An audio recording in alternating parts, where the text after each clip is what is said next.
Hello dear students, welcome to BP's Commerce Guide.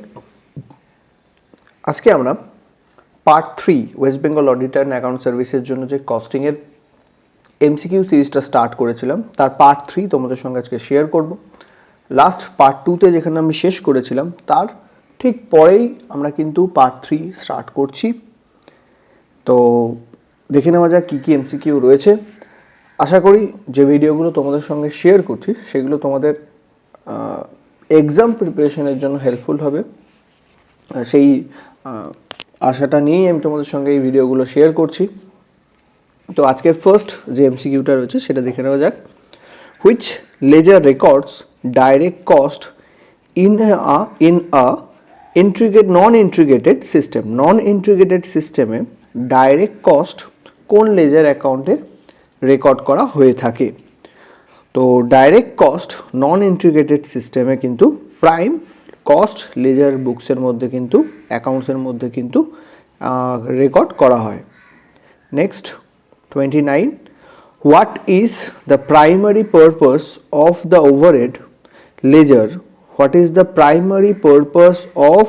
Overhead ledger in a non integrated system. তো overhead লেজারের primary purpose কি non integrated system? তো সেখানে primary পারপাসটা হচ্ছে controlling indirect cost. তো non integrated সিস্টেমে overhead লেজারের যে prepare করা হয় তার প্রাইমারি রিজনসটা হচ্ছে কন্ট্রোলিং ইনডাইরেক্ট কস্টকে কন্ট্রোল করার জন্য কিন্তু ওভারহেড লেজার মেনটেন করা হয়ে থাকে।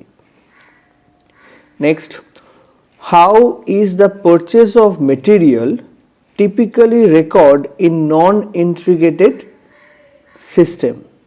So non-integrated সিস্টেমে purchase of raw material কিভাবে রেকর্ড করা হয়ে থাকে? তো এটা ডেবিট করা হয় টু স্টোর কন্ট্রোল অ্যাকাউন্টে।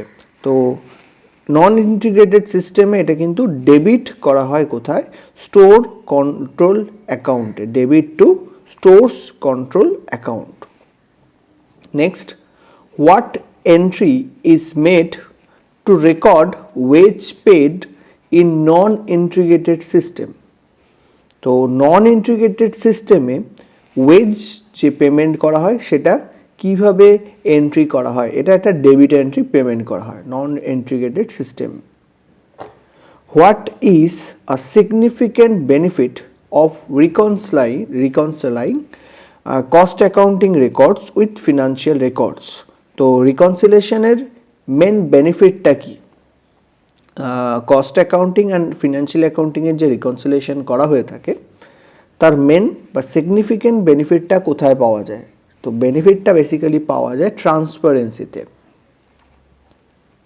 নেক্সট, পরের প্রশ্ন, when is the reconciliation of cost accounting records and financial accounts particularly important? তো বেসিক্যালি রিকনসিলেশনটা কোন পার্টিকুলার টাইমে ইম্পর্টেন্ট হয়ে যায়? তো basically at the end of financial year cost records and financial records reconciliation কিন্তু important হয়ে যায়। Next, what defines an integrated accounting system? কোন জিনিসটা বেসিক্যালি ইন্টিগ্রেটেড অ্যাকাউন্টিং সিস্টেমকে ডিফাইন করে? চারটে অপশনের মধ্যে, separation of cost and financial records, streamlining reconciliation, sole reliance on financial principles, and last option consolidation of cost and financial information. তো integrated accounting system যেটা define করে সেটা last option, that is consolidation of cost and financial information. Next, question number 35, why is an integrated accounting systems consider cost effective? তো নন ইন্টিগ্রেটেডের থেকে integrated accounting system কেন cost effective হিসাবে ধরা হয়ে থাকে? তো মেন রিজনসটা হচ্ছে কেন সেন্ট্রালাইজেশন অফ অ্যাকাউন্টিং ফাংশনস। তো ইন্টিগ্রেটেড অ্যাকাউন্টিং সিস্টেমে সেন্ট্রালাইজেশন হয়ে থাকে যার জন্য এটা কস্ট এফেক্টিভ হয়। নেক্সট, পরের প্রশ্ন, job costing is used in, job costing কোথায় ইউজ করা হয়? First furniture making, second repair shop, printing press. তো job costing basically all of them সব কটা জায়গাতেই কিন্তু ব্যবহার করা হয়ে থাকে। নেক্সট পরের প্রশ্ন, in a job costing system cost are accumulated. Cost are accumulated, job কস্টিংয়ে যে কস্ট, সেই কস্টগুলো অ্যাকুমুলেট কীভাবে হয়ে থাকে?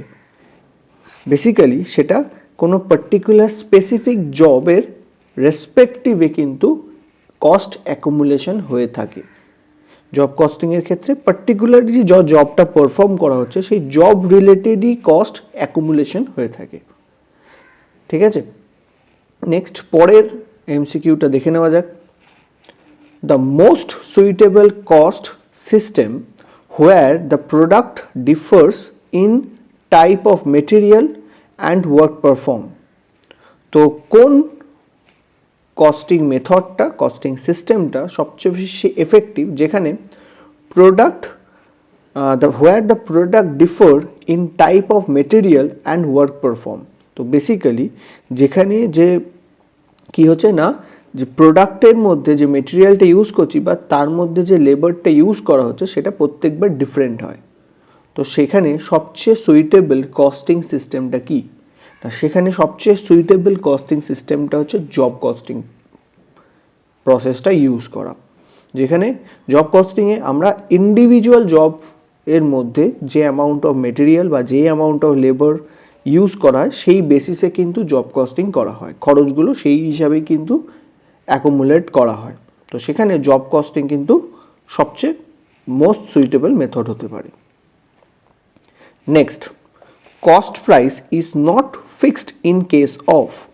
কস্ট প্রাইস কোথায় ফিক্স থাকে না? Cost price is not fixed in case of cost plus কন্ট্রাক্টে।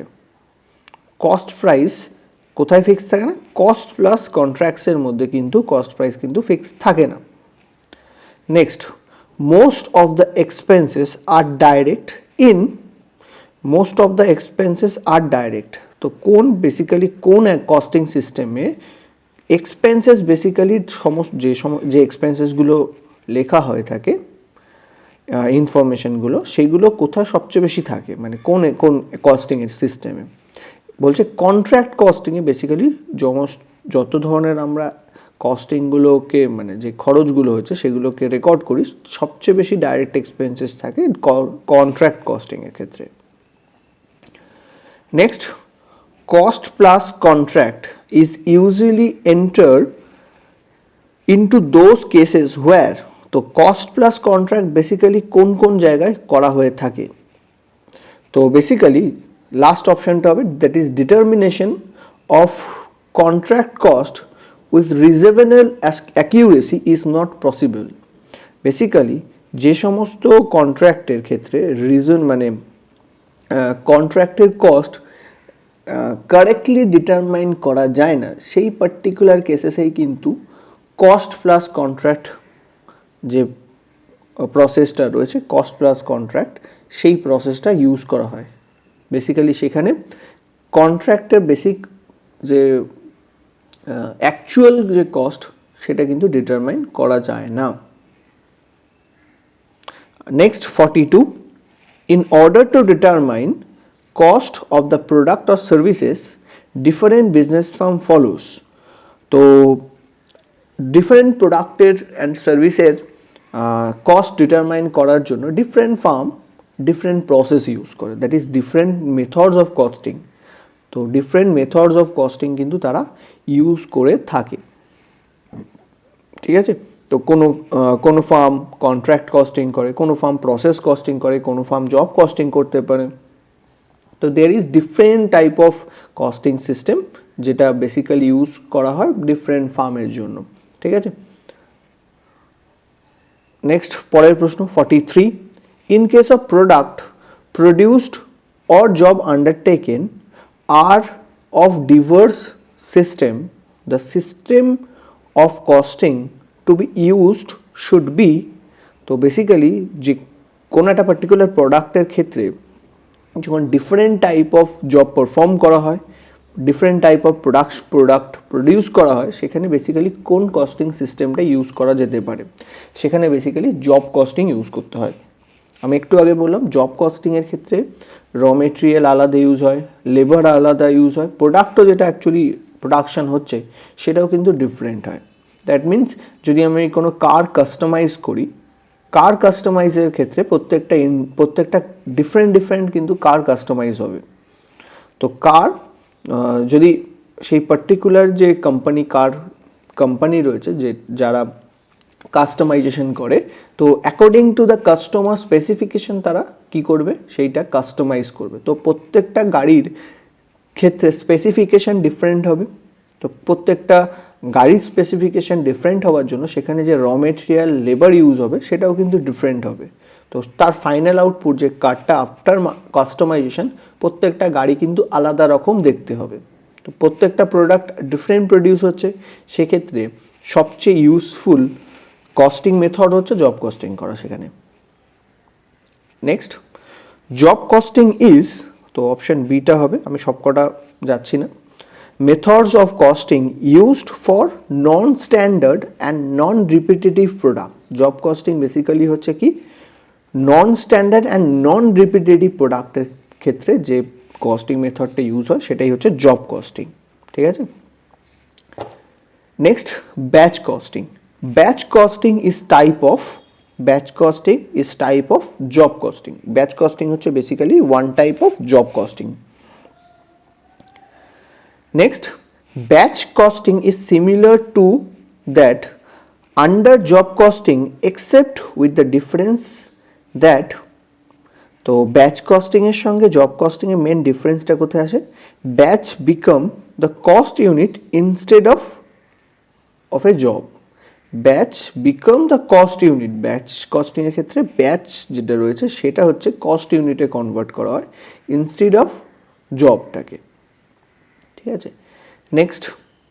Next প্রশ্নটা হচ্ছে economic batch quantity is that size of the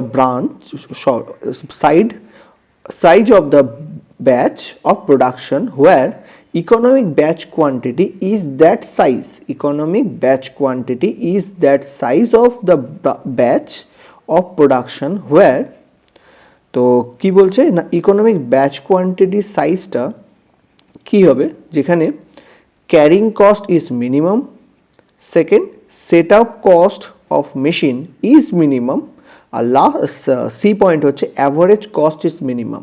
তো ইওকিউ বেসিক্যালি ইওকিউটা কোথায়, মানে ইওকিউ কীভাবে ডিটারমাইন করা হয় না, ইওকিউ হচ্ছে বেসিক্যালি যেখানে carrying cost and set up cost সবচেয়ে মিনিমাম হয়। তো এখানে বোথ হবে, বোথ এ অ্যান্ড বি। ইওকিউ এর যে ফর্মুলাটা আছে, ইওকিউ এর ফর্মুলাটা তোমরা যদি ভালো করে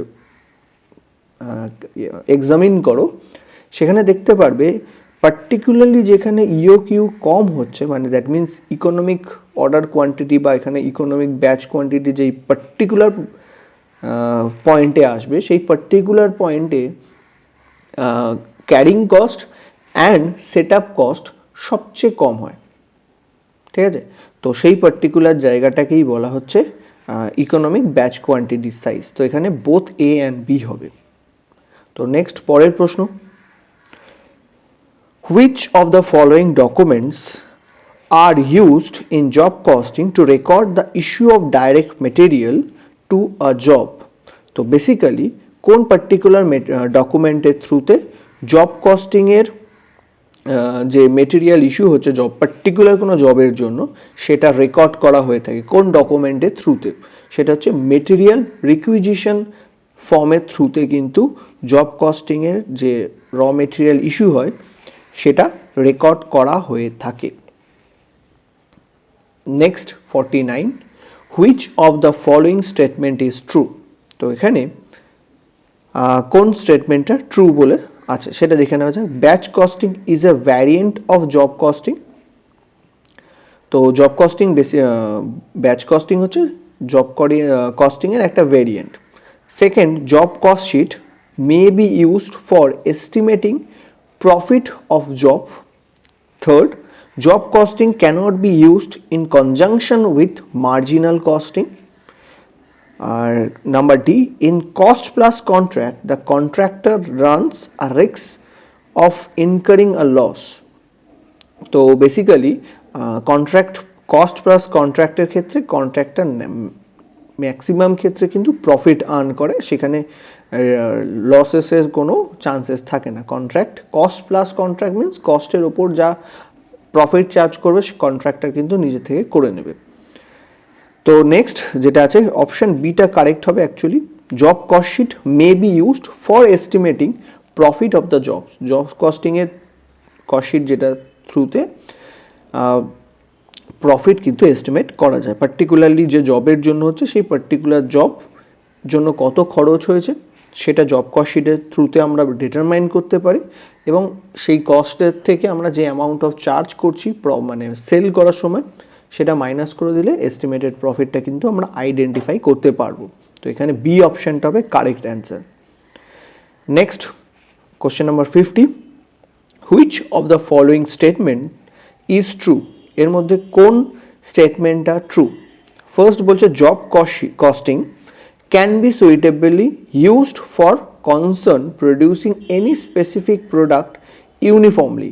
তো কোনো পার্টিকুলার কনসার্ন যে ইউনিফর্ম প্রোডাক্ট ইউজ করছে, মানে ইউনিফর্ম প্রোডাক্ট প্রোডাকশান করছে, সেক্ষেত্রে জব কস্টিং ইউজ করা যায়। তো জব কস্টিং কোথায় ইউজ করা না? জব কস্টিং ইউজ করা হয় বেসিক্যালি যখন ডিফারেন্ট কাইন্ড অফ প্রোডাক্ট আমরা মানে প্রোডাকশান করি। তো এখানে কোনো স্পেসিফিক ইউনিফর্ম মিনস একই ধরনের প্রোডাক্ট ইউজ করা হচ্ছে না। জব কস্টিংয়ের ক্ষেত্রে প্রত্যেকবার ডিফারেন্ট প্রোডাক্ট কিন্তু কস্টিং করা হয়, ডিফারেন্ট প্রোডাক্টের মানে প্রত্যেকবার ডিফারেন্ট কার্ড মডিফিকেশান হবে, তাহলে প্রত্যেকবার কিন্তু কোনো জায়গায় কেউ ইউনিফর্মিটি থাকে না, প্রত্যেকটা কার কাস্টমাইজেশন আলাদা আলাদা হবে। তো যার জন্য জব কস্টিংয়ের ক্ষেত্রে কোনো ইউনিফর্মিটি থাকে না, ঠিক আছে? তো ফার্স্ট অপশানটা wrong. Second option, job costing cannot be used in companies applying standard cost. তো জব কস্টিং যেখানে স্ট্যান্ডার্ড কস্টিং ইউজ করা হয় সেখানে ইউজ করা যাবে না। বেসিক্যালি এই স্টেটমেন্টটাও কিন্তু ফলস, ঠিক আছে? Next, job cost sheet may prepare to facilitate routing and scheduling of job. তো জব কস্টিংয়ের থ্রুতে routing and scheduling of job সম্ভব না। জব কস্ট শিট বেসিক্যালি কস্টের একটা স্টেটমেন্ট, সেখানে জবের শিডিউল করা সম্ভব হয় না। তো এখানে কোনো স্টেটমেন্টই কিন্তু ট্রু নয়, ঠিক আছে? জব কস্ট শিটের থ্রুতে আমরা কস্ট ডিটারমাইন করতে পারি, সেখান থেকে শিডিউল অফ জব সম্ভব নয়। তো 51, the type of process loss that should not be allowed to affect cost of goods. তো the type of process loss, process যখন আমরা প্রসেস কস্টিং করি সেখানে যে লসটা আসে সেটা আমরা কোন পার্টিকুলার লসটাকে কস্ট অফ দ্য গুডসকে এফেক্ট করতে দিই না। পার্টিকুলারলি সেটা হচ্ছে abnormal loss. Abnormal loss basically যেটা হয়ে থাকে সেই অ্যাবনর্মাল লস কিন্তু আমরা কস্টিং পিএলে আমরা কি করি, ট্রান্সফার করে দিই বা চার্জ করি কোথায়, কস্টিং পিএল অ্যাকাউন্টে। বেসিক্যালি অ্যাবনর্মাল লস যদি আমরা অ্যাকাউন্টিংয়ের মধ্যে নিয়ে আসি সেটা কস্ট অফ দ্য গুডসকে অনেক বেশি বাড়িয়ে দেবে। তো বেসিক্যালি তার জন্যই কি করা হয় না, অ্যাবনর্মাল লসকে কিন্তু প্রোডাক্টের কস্টের মধ্যে ইনক্লুড করা হয় না। যে কোনো প্রসেসের ক্ষেত্রে যে অ্যাবনর্মাল লস হয় সেই অ্যাবনর্মাল লসটা বেসিক্যালি আমরা কস্টিং পিএলে চার্জ করি, সেটা কিন্তু আমরা কস্ট অফ দ্য গুডসের মধ্যে চার্জ করি না। Next, spoilage that occurs under inefficient operating condition is generally controllable is called। তো বেসিক্যালি স্পয়েলেজ বা যে ওয়েস্টেজটা হচ্ছে ডিউ টু ইনএফিসিয়েন্সি। তো ইনএফিসিয়েন্সির জন্য যে স্পয়েলেজ বা ওয়েস্টেজ হচ্ছে সেইটাকে বেসিক্যালি অ্যাবনর্মাল ওয়েস্টেজ বা অ্যাবনর্মাল স্পয়েলেজ বলা হয়ে থাকে, ঠিক আছে? কোশ্চেন নাম্বার 53, সেখানে বলছে in which of the following situation abnormal gain in a process occurs. তো কোন পার্টিকুলার সিচুয়েশনে অ্যাবনর্মাল গেইন অকার করে প্রসেস কস্টিং। তো basically abnormal gain means particularly আমরা যখন অ্যাকচুয়াল যে প্রোডাকশানটা আমাদের কাছে আসছে, ভুল বলছি, যখন আমরা যে এক্সপেক্টেড করি, যে লসেসটা এক্সপেক্ট করি, সেই লসেসটা থেকে অ্যাকচুয়াল লসটা অনেক কম হয়ে যায়। আমরা সাপোজ এক্সপেক্ট করেছিলাম 10% লস হবে, বাট অ্যাকচুয়ালি যখন প্রোডাকশন হলো, যখন ফাইনাল আউটপুট এলো, তখন দেখা যাচ্ছে 5%, অ্যাকচুয়াল লসেসটা হচ্ছে 5%। তো আমরা এস্টিমেট করেছিলাম 10% লসেস হবে, বাট অ্যাকচুয়াল লসেসটা হলো কত? 5%। তো এই যে 5% এক্সট্রা প্রোডাকশান হচ্ছে, সেই এক্সট্রা প্রোডাকশানটাকেই বলছে বেসিক্যালি অ্যাবনর্মাল গেন। ওই জন্য লাস্ট অপশানটা হবে when actual loss is less than expected loss. Actual লসটা যখন এক্সপেক্টেড লসেসের থেকে কম হয় সেক্ষেত্রে হয়ে থাকে। Next, the value of abnormal loss is equal to, abnormal loss এর ভ্যালুটা কার সঙ্গে ইকুয়াল, কীভাবে মানে কি কোনটা হবে না, এখানে অপশানটা হবে C, the total process cost less realise value of normal loss less value of transfer out of goods. তো এখানে ভ্যালু অফ অ্যাবনর্মাল লসের যে ইয়েটা আসবে সেটা হচ্ছে total process cost minus realised value of normal loss minus value transfer out of goods. ঠিক আছে। Next, a process account is debited by abnormal gain, the value is determined as, তো process কস্টিংয়ে যে অ্যাবনর্মাল গেইন থাকে তার value কীভাবে determine করা হয়, বলছে অপশান সি হবে cost of the goods unit less realised value of normal loss. সেখান থেকে আমরা কিন্তু অ্যাবনর্মাল গেনের ভ্যালুটা করি। Next, in sugar manufacturing industry, molasses is also produced along with sugar. তো সুগারের সঙ্গে মোলাসেস প্রোডাকশন হয়। Molasses may be small value as compared with the value of sugar and is known as, তো sugar ইন্ডাস্ট্রিতে যখন manufacture হয় সেখানে molasses বলে একটা প্রোডাক্ট প্রডিউস হয়, সেটা সুগারের সঙ্গেই প্রডিউস হয়। তো বেসিক্যালি যখন সুগার প্রডিউস হয় সেটা সুগার ইন্ডাস্ট্রিতে সেটা মেন প্রোডাক্ট, আর তার সঙ্গে যেটা প্রোডাক্টটা অ্যাকচুয়ালি প্রোডাকশান হচ্ছে যার ভ্যালুটা মোলাসেস, যার ভ্যালুটা অ্যাকচুয়ালি কম, মানে সেটা মার্কেটে ভ্যালু খুব কমে বিক্রি হয়ে থাকে। তো সেই পার্টিকুলার প্রোডাক্টটাকে কী বলবে না, সেই প্রোডাক্টটাকে বলা হবে বাই প্রোডাক্ট। দ্যাট মিনস যখন আমরা কোনো প্রোডাকশান করি সেখানে 2-3 ধরনের প্রোডাক্ট ফাইনাল আউটপুট আসে, এবং যার মধ্যে একটা প্রোডাক্ট মেন প্রোডাক্ট থাকে আর বাকিগুলোর কম্পারেটিভ যে ভ্যালু থাকে সেই ভ্যালুটা প্রিন্সিপাল প্রোডাক্টের থেকে কম হবে। সেক্ষেত্রে সেই প্রোডাক্টগুলোকে বলা হয় বাই প্রোডাক্ট, আর যেই প্রোডাক্টটার ভ্যালু সবচেয়ে বেশি আছে মেন প্রোডাক্টটা তাকে বলা হয় প্রিন্সিপাল প্রোডাক্ট। তো সেই পার্টিকুলার সিস্টেমটাকে বলা হয় বাই প্রোডাক্ট। আর জয়েন্ট প্রোডাক্ট মানে যেটা বলছি, জয়েন্ট প্রোডাক্ট মানে একই সঙ্গে দুটো প্রিন্সিপাল প্রোডাক্ট যখন প্রডিউস হয় তখন তাকে বলা হয় জয়েন্ট প্রোডাক্ট। ঠিক আছে। তো এখানে যেটা কারেক্ট অ্যান্সার হবে that is by product. Question number 57, methods of apportioning joint cost on the basis of output of each joint product at the point of split off is known as physical unit method.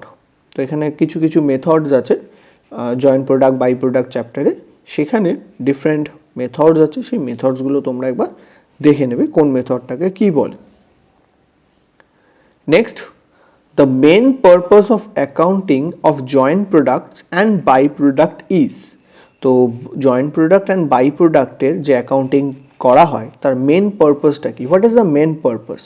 The main purpose basically হচ্ছে determine profit and loss on each product line. প্রত্যেকটা product line যখন হচ্ছে তখন profit and লসটা determine করা। Under net realised value method of apportioning joint cost two joint product, the selling and distribution cost is basically selling and distribution যে cost রয়েছে সেটা basically কি করা হয় না ডিডাক্ট করা হয়। অপশান বিটা হবে, এখানে অ্যান্সারটা আমি করতে ভুলে গেছিলাম। তো এখানে deduct from sales value.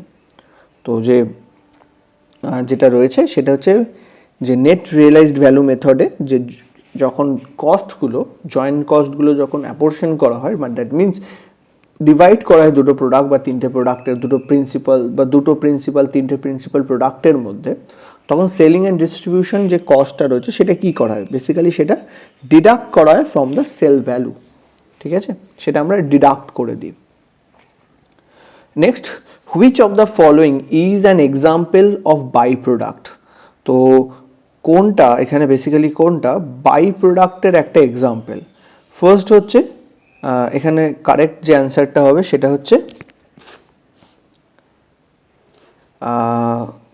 Examples of by product. এখানে যেটা দিয়েছে ডিজেল পেট্রোল, এটা বেসিক্যালি আমি ভুল দিয়েছি, তো এটা অ্যাকচুয়ালি কারেক্ট অ্যান্সার নয়। কারেক্ট অ্যান্সারটা হচ্ছে edible oils and oil cakes. ঠিক আছে, এখানে আমি একটা ভুল করে ফেলেছি, এখানে কারেক্ট অ্যান্সারটা হবে বাই প্রোডাক্টের একটা এক্সাম্পল হচ্ছে edible oils and oil cakes. সেটা কিন্তু বেসিক্যালি আমার এখানে বাই প্রোডাক্টের একটা ভুল রয়ে গেছে আমার। নেক্সট, পরের প্রশ্নটা আছে, এখানে কারেক্ট অ্যান্সারটা সি হবে, একটু নিজেরা ঠিক করে নিও। Next 61, which of the following methods can be used when joint products are of unequal quantity and used for captiving consumption। তো এখানে কি বলছে না, যেখানে বেসিক্যালি জয়েন্ট প্রোডাক্টের ক্ষেত্রে যেখানে আনইকুয়াল কোয়ান্টিটি হয়ে থাকে অ্যান্ড বেসিক্যালি সেটা কোনো পার্টিকুলার ক্যাপটিভ কনজাম্পশনের জন্য ইউজ হয়ে থাকে, সেখানে আমরা কোন মেথডস অফ কস্টিং ইউজ করব, সেখানে technical estimates using market value of similar goods মেথডটা আমরা কিন্তু ইউজ করব। Next, cost of a particular service under operating costing is ascertained by preparing তো অপারেটিং কস্টিংয়ে particular cost of particular services, তো কোনো একটা পার্টিকুলার সার্ভিসেসের জন্য আমরা কস্ট কিভাবে ডিটারমাইন করি, কোনো একটা পার্টিকুলার সার্ভিসেসের জন্য আমরা কিভাবে কস্ট ডিটারমাইন করি বাই, এটা হবে বেসিক্যালি বাই জব কস্টিংয়ের থ্রুতে, জব কস্ট শিটের থ্রুতে আমরা কিন্তু কস্টটাকে ডিটারমাইন করে থাকি। নেক্সট, পরের প্রশ্ন, question number 63, operating costing is applicable to, operating costing কোথায় অ্যাপ্লিকেবল হয়, hospitals, cinemas and transport undertakings. তো অপারেটিং কস্টিং কিন্তু বেসিক্যালি তিনটে সেগমেন্টেই কিন্তু ইউজ হয়ে থাকে, তো এখানে কারেক্ট অ্যান্সার হবে all of the above. Okay, next, composite cost unit for a hospital is. তো হসপিটালের জন্য কম্পোজিট কস্ট ইউনিটটা কোনটা, তো বেসিক্যালি কম্পোজিট হচ্ছে বেসিক্যালি দুটো ইউনিটের সামেশনকে বলা হয় কম্পোজিট কস্ট ইউনিট। তো এখানে হসপিটালের কম্পোজিট কস্ট ইউনিট হচ্ছে পার পেশেন্ট ডে, তো হসপিটালের ক্ষেত্রে কম্পোজিট ইউনিটটা হচ্ছে পার পেশেন্ট ডে। ঠিক আছে, next, cost unit used in power sector is called, যে কস্ট ইউনিটটা পাওয়ার সেক্টরে ইউজ করা হয় সেটাকে কি বলা হয়, বেসিক্যালি সেটা হচ্ছে কিলোওয়াট আওয়ার। ঠিক আছে, তো পাওয়ার সেক্টরে যে কস্ট ইউনিটটা ইউজ করা that is kilowatt hour. Next, absolute ton kilometre is example of. তো অ্যাবসলিউট টন কিলোমিটার এটা বেসিক্যালি কোন কিসের এক্সাম্পল, এটা হচ্ছে কম্পোজিট, মানে টন কিলোমিটার বেসিক্যালি কিলোমিটার বোঝাচ্ছে ট্রান্সপোর্ট সেক্টরকে, আর টন দ্যাট মিন্স পার্টিকুলার কোনো গুডস, দ্যাট মিন্স ট্রান্সপোর্ট সেক্টরকে বলছে। এটা একটা কম্পোজিট ইউনিট, কারণ এখানে টন ইউজ করা হচ্ছে, টন একটা আলাদা কস্ট ইউনিট, কিলোমিটার কিন্তু আলাদা একটা কস্ট ইউনিট, তো দুটো কস্ট ইউনিটকে একসঙ্গে ইউজ করা হচ্ছে, দ্যাট ইজ এটা হচ্ছে composite cost unit of transport sector. ঠিক আছে, নেক্সট, পরের যে প্রশ্নটা, এই প্রশ্নগুলো সামসের প্রশ্ন আমি এখানে সলভ করছি না, এগুলো আমি পরে একটা সময় আমি তোমাদেরকে অন্য একটা ভিডিওতে করে দেখিয়ে দেবো।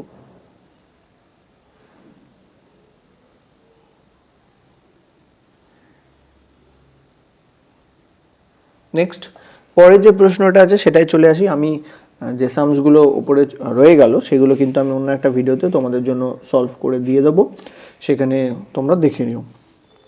এবার পরের প্রশ্নে আসছি।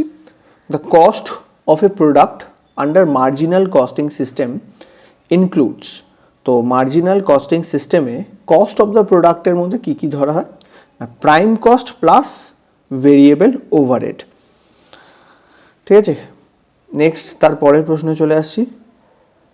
The difference between absorption costing and marginal costing is in regard to the treatment of fixed overhead. Absorption costing and marginal costing এর মেন ডিফারেন্সটা থাকে বেসিক্যালি ফিক্সড ওভারহেডকে নিয়ে। তো নেক্সট, ফিক্সড কস্ট আর ট্রিটেড অ্যাজ, ফিক্সড কস্ট কীভাবে treated করা হয় না, period cost হিসাবে কিন্তু ট্রিটেড হয়। Next, when sales and production in units are same then profit under, যদি সেলস আর প্রোডাকশন দুটোই যদি সেম হয় প্রফিট তাহলে কি হবে? প্রফিট কি হবে না ইকুয়াল হবে। প্রফিট কি হবে? ইকুয়াল হবে। Marginal costing is equal to that of absorption costing. Basically marginal absorption যে কোনো সিস্টেমই আমি ইউজ করি না কেন সেখানে প্রফিট কিন্তু ইকুয়াল হয়ে যাবে। Number 81, when sales exceed productions then profit under, যদি কি হচ্ছে sales exceed production in units, যদি সেলসটা প্রোডাকশনকে এক্সিড করে যায় profit under marginal costing is higher then absorption costing. তো মার্জিনাল কস্টিংয়ে কী হবে? প্রফিটটা অনেক বেশি হবে compare to absorption costing. Next পরের প্রশ্নে আসছি। Which of the following factors responsible for change in the break even point? ঠিক আছে, ব্রেক ইভেন পয়েন্টে যে বেসিক্যালি কোন ফ্যাক্টরটা সবচেয়ে বেশি এফেক্ট করে to for change in break even point? Basically কোন পার্টিকুলার ফ্যাক্টর ব্রেক ইভেন পয়েন্টকে কিন্তু ইম্প্যাক্ট করে? তো ব্রেক ইভেন পয়েন্টকে ইম্প্যাক্ট করতে হলে কি আছে? First, change in selling price. Selling price যদি চেঞ্জ হয় সেটা, change in variable cost and change in fixed cost. তো ব্রেক ইভেন পয়েন্টকে ইম্প্যাক্ট করে কোন কোন ফ্যাক্টর? এখানে সবকটা ফ্যাক্টরই হবে, কারণ ব্রেক ইভেন পয়েন্টের যে ফর্মুলাটা রয়েছে সেই ফর্মুলাটা তোমরা যদি ভালো করে মনে করো, ফর্মুলাটা হচ্ছে fixed cost divided by CPU contribution per unit অথবা PV ratio. Fixed cost divided by PV ratio বা CPU, that is contribution per unit.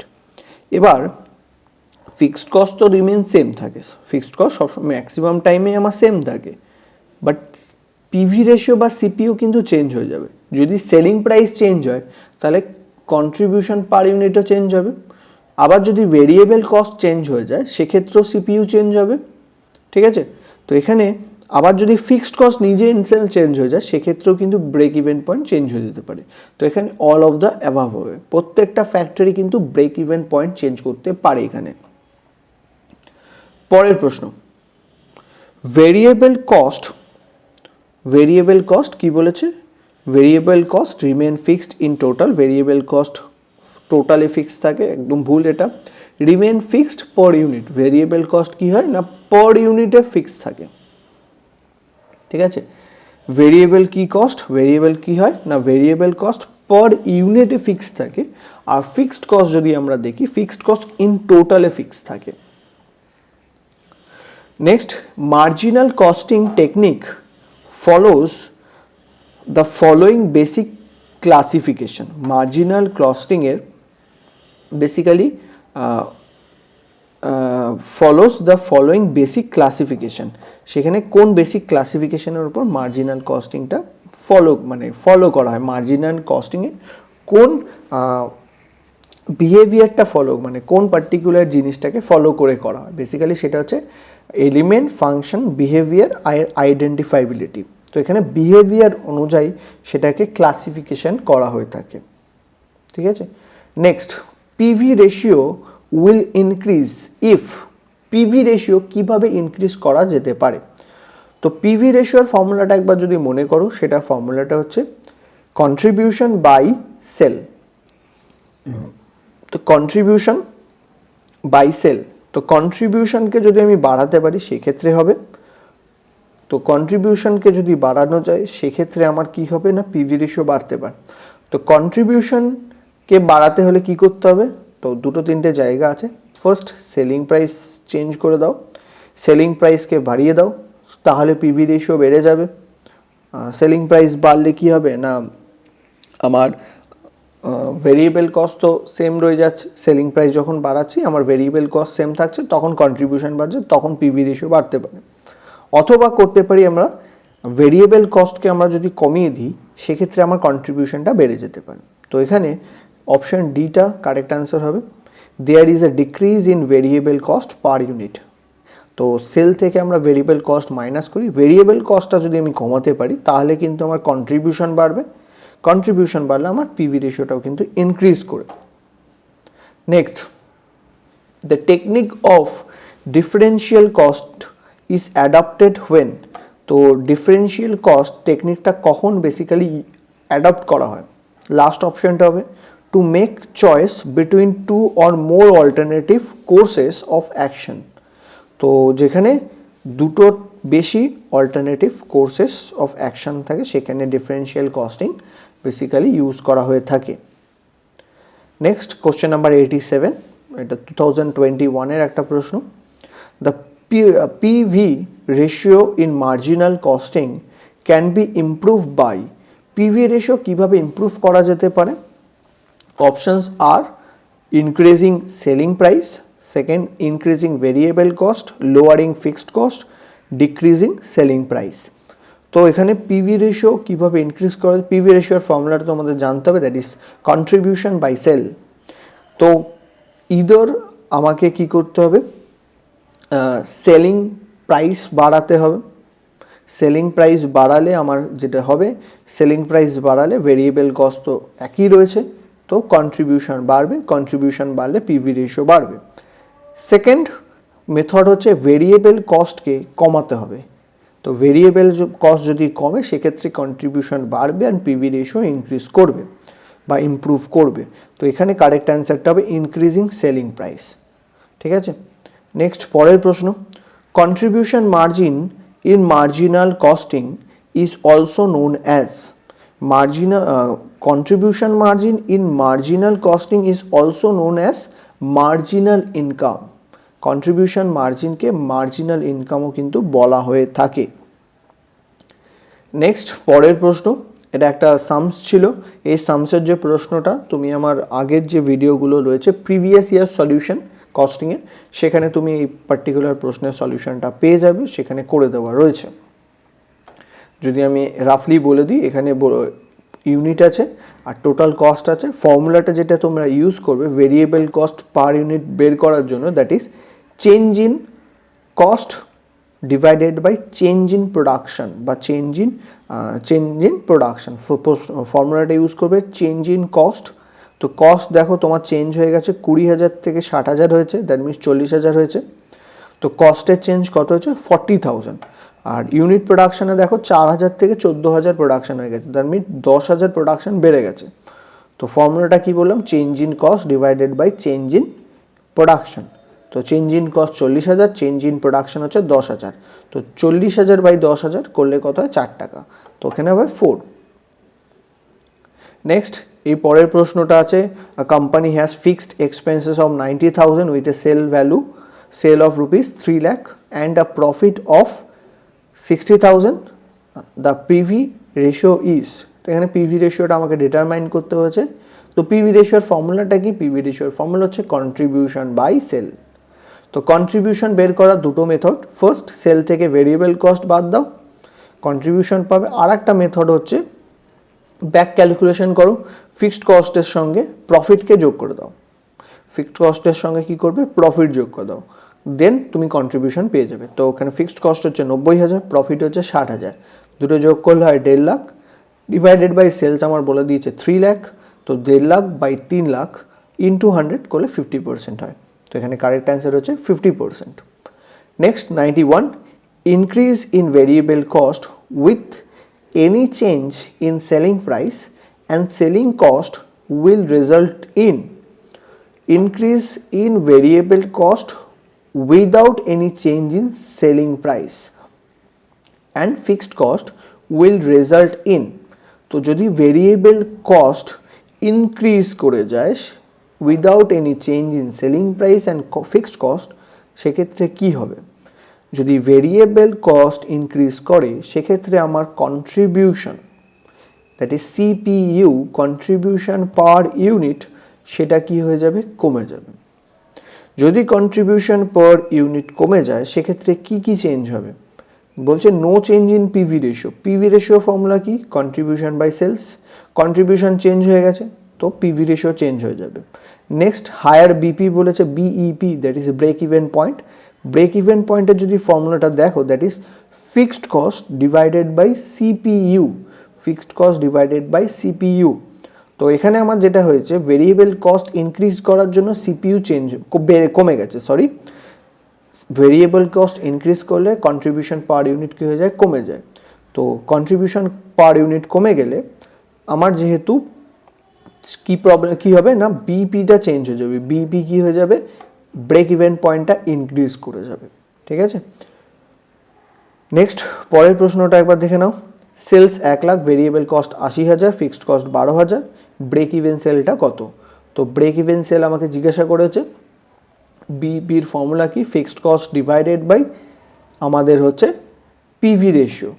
তো এখানে পিভি রেশিওর ফর্মুলাটাও জানতে হবে। পিভি রেশিও হচ্ছে কন্ট্রিবিউশন বাই সেলস। তো এখানে সেল থেকে ভেরিয়েবল কস্টকে বাদ দাও, সেল থেকে ভেরিয়েবল কস্ট বাদ দিলে 20,000 টাকা আসে, তাহলে সেটা হচ্ছে আমার কন্ট্রিবিউশন। 20,000 হচ্ছে আমার কন্ট্রিবিউশন, ডিভাইড করব সেল দিয়ে, তো 20,000 বাই 1 লাখ মানে 20% হচ্ছে আমার পিভি রেশিও, আর ফিক্সড কস্ট হচ্ছে 12,000, তাহলে 12,000 বাই 20% করলে 60,000 টাকা। ঠিক আছে, নেক্সট হচ্ছে margin of safety. Margin of সেফটির ফর্মুলাটা কি? Total sales minus break even sales. ঠিক আছে, পরের প্রশ্ন 94, to obtain the break even point in rupee sales value. তো বিইপিটা বের করতে হবে সেল ভ্যালুতে, টোটাল ফিক্সড কস্ট আর ডিভাইডেড বাই, তো বিইপির ফর্মুলাটা কি না, রুপিতে বের করার জন্য বিইপির ফর্মুলাটা হচ্ছে that is fixed cost divided by PV ratio. তো এখানে ডিভাইডেড বাই পিভি রেশিও হবে। ঠিক আছে, নেক্সট এই প্রশ্ন যেগুলো রয়েছে, এই যে অডিট অ্যান্ড অ্যাকাউন্ট সার্ভিসের প্রিভিয়াস ইয়ারের এই প্রশ্নগুলো আমি অলরেডি আগেও সলভ করে দিয়েছি, একদম ডিটেল অ্যানালাইজ করে সলভ করে দেওয়া আছে প্রিভিয়াস যে ভিডিওগুলো, সেখান থেকে একটু দেখে নিও। সেই প্রশ্নগুলোই আমি একবার এখানে রিপিট করেছি, কস্টিংয়ে যে প্রশ্নগুলো এসছিল। ঠিক আছে, তো এই নেক্সট যে প্রশ্নটা আছে সেই প্রশ্নগুলো আমি আগেই করে দিয়েছি, সেটা যাচ্ছি না, পরের প্রশ্নে আসছি। দ্যাট ইজ 96, সেলস হচ্ছে 1 লাখ, প্রফিট 10,000, ভেরিয়েবল কস্ট হচ্ছে 70%, নাও পিভি রেশিও। ভেরিয়েবল কস্ট হচ্ছে 70%, তাহলে আমরা কি জানি, ভেরিয়েবল কস্ট যতটা হয় তার থেকে যদি 100 থেকে যদি ভেরিয়েবল কস্ট রেশিওকে বাদ দিয়ে দেওয়া হয় তাহলে কন্ট্রিবিউশন রেশিও পাওয়া যায়। তো ভেরিয়েবল কস্ট 70%, তাহলে হবে আমার 30% হচ্ছে কন্ট্রিবিউশন রেশিও বা পিভি রেশিও।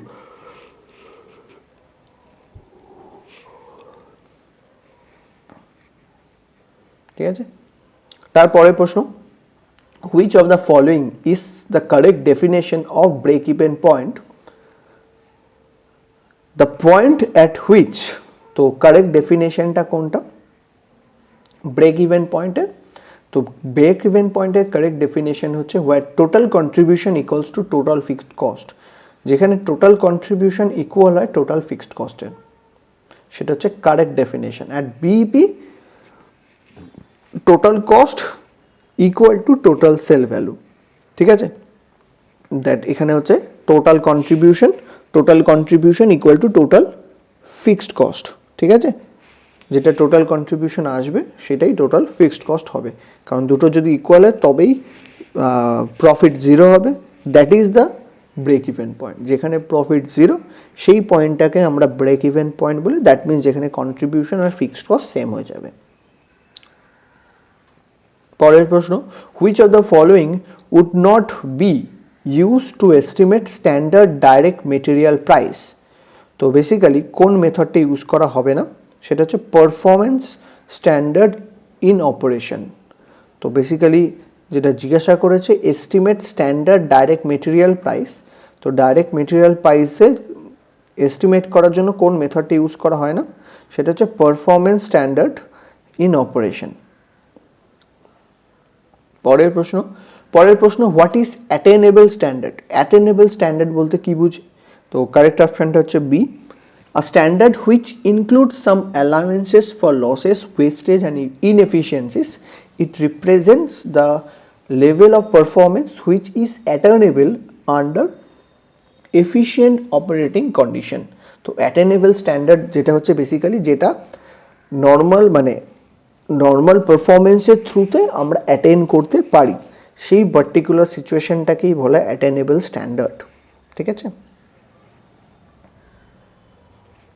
নেক্সট, বাজেটস আর শোন ইন টার্মস অফ বাজেটস। কীভাবে দেখা হয় বাজেটস? কোয়ালিটি। বাজেট কোনো সময় কোয়ালিটির বেসিসে বাজেট হয় না, বাজেট সবসময় কোয়ান্টিটিভ অ্যান্ড মেটেরিয়ালিস্টিক ওয়েতেই কিন্তু বাজেট কী হয় করা হয়। ঠিক আছে, এখানে বি অ্যান্ড সি যে অপশানটা আছে দ্যাট ইজ ডি পয়েন্টটা হবে থাকবে। নেক্সট, পরের প্রশ্ন, which of the following is not an element of master budget? তো এখানে কোনটা মাস্টার বাজেটের এক পার্ট নয়, এলিমেন্ট নয়, that is production schedule. Production schedule কিন্তু মাস্টার বাজেটের পার্ট নয়। নেক্সট, পরের প্রশ্ন, which of the following is not a potential benefit of using a budget? তো বাজেট ইউজ করার পোটেনশিয়াল কোনো বেনিফিট নয়।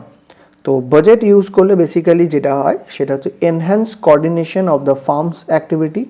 বাজেট ফার্মসের যে কোঅর্ডিনেশন সেটাকে ইমপ্রুভ করে। সেকেন্ড, মোর মোটিভেটেড ম্যানেজার্স পাওয়া যায়। Next, improve interdepartmental communication. Improve departmental যে কমিউনিকেশন সেটাকে ইমপ্রুভ করা যেতে পারে। লাস্ট অপশন বলছে more accurate external financial statement, বলছে more accurate external financial statement পাওয়া যেতে পারে। তো এটা পোটেনশিয়াল বেনিফিটস নয়। তো বাজেট করলেই যে অ্যাকিউরেট ফিনান্সিয়াল স্টেটমেন্ট পাওয়া যাবে সেটা হবে না, কারণ আমরা যেটা বাজেট করি দ্যাট ইজ এস্টিমেশন, আর যে অ্যাকচুয়াল যেটা ফিগার হয় সেটার মধ্যে ডিফারেন্স থাকে। তো দ্যাট ইজ তার মানে বোঝা যাচ্ছে অ্যাকিউরেট হয় না কোনো সময়। যে ফিনান্সিয়াল স্টেটমেন্ট আমরা যখন প্রিপেয়ার করবো দেখবো সেখানে কিছু না কিছু ডিসক্রিপেন্সিস দ্য ডিফারেন্স থাকবে, কারণ বাজেটকে বলা হয় এস্টিমেশন, আর যেটা ফিনান্সিয়াল স্টেটমেন্ট সেটা হচ্ছে অ্যাকচুয়াল ফিগার। তো এস্টিমেট আর অ্যাকচুয়ালসের মধ্যে কিন্তু অলওয়েজ একটা ডিফারেন্স থাকবে। নেক্সট, পরের প্রশ্ন, which of the following is a long term budget? এখানে লং টার্ম বাজেট কোনটা? লং টার্ম বাজেট হচ্ছে ক্যাপিটাল বাজেট। ক্যাপিটাল বাজেট হচ্ছে আমাদের লং টার্ম বাজেট। নেক্সট, পরের প্রশ্ন, মেটেরিয়ালস বিকাম আ কি ফ্যাক্টর ইফ? মেটেরিয়াল কি ফ্যাক্টর, এটা হচ্ছে লিমিটিং ফ্যাক্টরের একটা প্রশ্ন। লিমিটিং ফ্যাক্টর যে চ্যাপ্টারটা রয়েছে সেই চ্যাপ্টারের প্রশ্ন। মেটেরিয়াল যখন কি ফ্যাক্টর হয়ে যায় সেক্ষেত্রে কখন হয়ে যায়? Basically if quota restriction exist, যখন কোটা থাকবে, কোটা রেস্ট্রিকশন যখন থাকবে মেটেরিয়াল তখন কি ফ্যাক্টর হিসাবে কিন্তু কাজ করে। Next, the difference between fixed cost and variable cost assumes significance in the preparation of the budget of the following budget. তো ফিক্সড কস্ট অ্যান্ড ভেরিয়েবল কস্টের যে ডিফারেন্সটা সেটা বেসিক্যালি সিগনিফিকেন্সটা এই যে সিগনিফিকেন্স আছে সেটা কোন পার্টিকুলার বাজেট প্রিপারেশনের সময় আমরা সবচেয়ে বেশি দিয়ে থাকি, মানে সবচেয়ে বেশি গুরুত্ব দিয়ে থাকি পার্টিকুলারলি কোন বাজেট প্রিপারেশনের ক্ষেত্রে ফিক্সড আর ভেরিয়েবলস কস্টের নেচারটাকে, সেটা হচ্ছে ফ্লেক্সিবল বাজেট। ফ্লেক্সিবল বাজেট যখন আমরা প্রিপেয়ার করি তখন ফিক্সড কস্ট আর ভেরিয়েবল কস্টের যে সিগনিফিকেন্স সেখানে সবচেয়ে বেশি থাকে, কারণ ভেরিয়েবল কস্ট আর ফিক্সড কস্টের নেচার ডিফারেন্ট হওয়ার যখন ফ্লেক্সিবল বাজেট করি তখন তার সিগনিফিকেন্সটা সবচেয়ে বেশি বোঝা যায়। Next, the budget that is prepared first of all is, তো সবচেয়ে প্রথম যে বাজেটটা প্রিপেয়ার করা হয় সেটা হচ্ছে self budget, assuming that it is the কি ফ্যাক্টর। কোন বাজেটটা সবচেয়ে প্রথম প্রিপেয়ার করে না, সবচেয়ে ফার্স্ট যে বাজেটটা প্রিপেয়ার করে দ্যাট ইজ সেলস বাজেট। তো sales budget is a functional budget. Next, when a company wants to prepare a factory overhead budget in which of the estimated costs are indirectly derived from the estimates of activity levels, which of the following budget should be prepared by the company?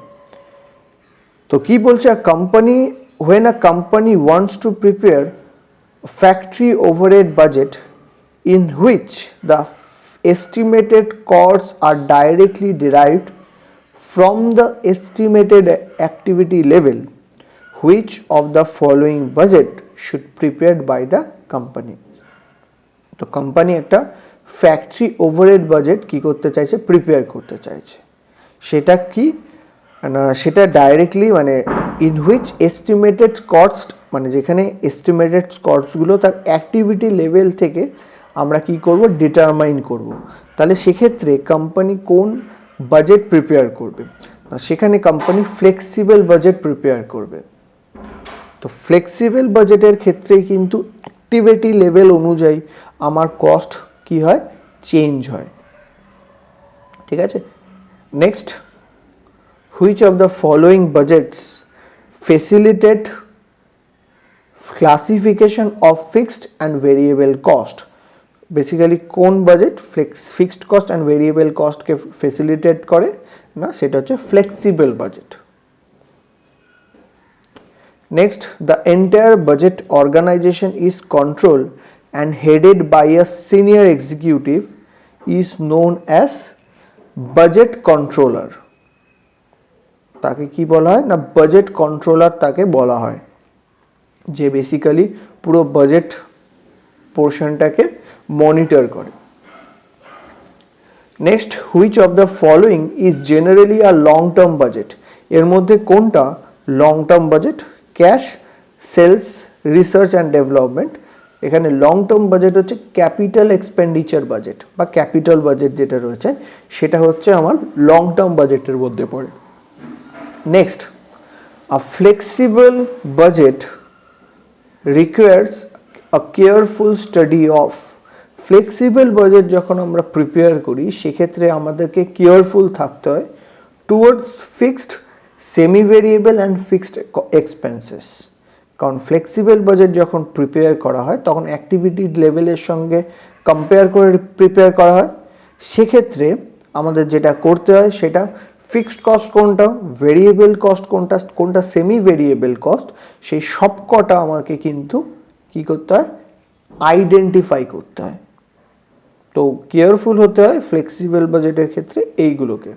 ঠিক আছে, সেখানে past current expenses matter করে না, overhead, selling expenses, administrative expenses সেগুলোও matter করে না। Matter করে কোনটা, এখানে ম্যাটার করে কোনটা ভেরিয়েবল কস্ট, কোনটা সেমি ভেরিয়েবল কস্ট, কোনটা ফিক্সড কস্ট। ঠিক আছে, সেইটা ম্যাটার করবে। তো এখানে আমি একটা ফার্স্ট অপশন এ হবে। তো এখানে তোমরা একটা যেটা করবে সেটা হচ্ছে ফিক্সড অ্যান্ড সেমি ভেরিয়েবল, এটা কারেক্ট অ্যান্সার হবে।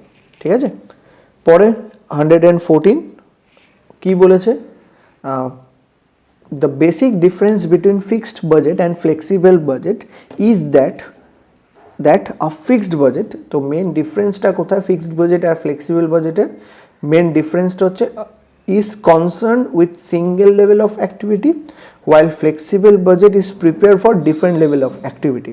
ফিক্সড বাজেট আর ফ্লেক্সিবল বাজেটের মেন ডিফারেন্সটা হচ্ছে কি, ফিক্সডের ক্ষেত্রে একটাই অ্যাক্টিভিটি লেভেলকে ধরা হয়, সাপোজ 5,000 ইউনিট প্রোডাকশন করার জন্য কত খরচা হবে। বাট ফ্লেক্সিবল বাজেটের ক্ষেত্রে আমরা কি করব না, 5,000 ইউনিট, 6,000 ইউনিট, 7,000 ইউনিট, 8,000 ইউনিটের জন্য কত খরচ হবে সব ডিটারমাইন করে রাখবো, ঠিক আছে, এটাই মেন ডিফারেন্স, ঠিক আছে। তো দ্যাটস অল।